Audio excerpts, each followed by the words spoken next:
শেখ হাসিনার বিরুদ্ধে গণহত্যার মামলার খসড়া তদন্ত প্রতিবেদন জমা। শেখ হাসিনার বিরুদ্ধে গণহত্যা মামলার খসড়া তদন্ত রিপোর্ট আন্তর্জাতিক অপরাধ ট্রাইব্যুনালের প্রসিকিউশনে জমা দিয়েছে তদন্ত সংস্থা। এমনটাই জানিয়েছে চিফ প্রসিকিউটর তাজুল ইসলাম। বুধবার গণমাধ্যমকে এ তথ্য জানান তিনি।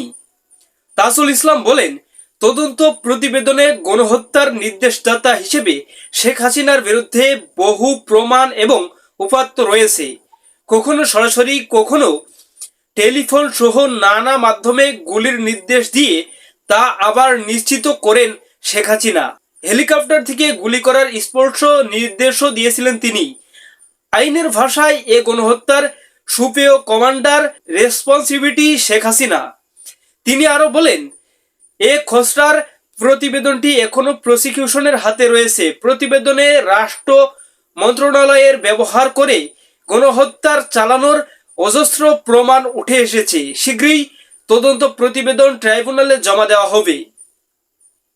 প্রসঙ্গত 17 অক্টোবর বৈষম্য বিরোধী ছাত্র আন্দোলনের দমনের চেষ্টা ও গণহত্যার অভিযোগে সাবেক প্রধানমন্ত্রী শেখ হাসিনা সহ 46 জনের বিরুদ্ধে গ্রেপ্তারি পরোয়ানা জারি করে আন্তর্জাতিক অপরাধ ট্রাইব্যুনাল।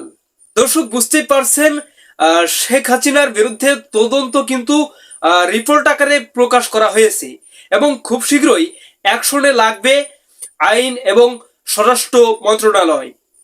দর্শক, পরবর্তী আপডেট সবার আগে পেতে আমাদের চ্যানেলটি সাবস্ক্রাইব করে পাশে থাকুন।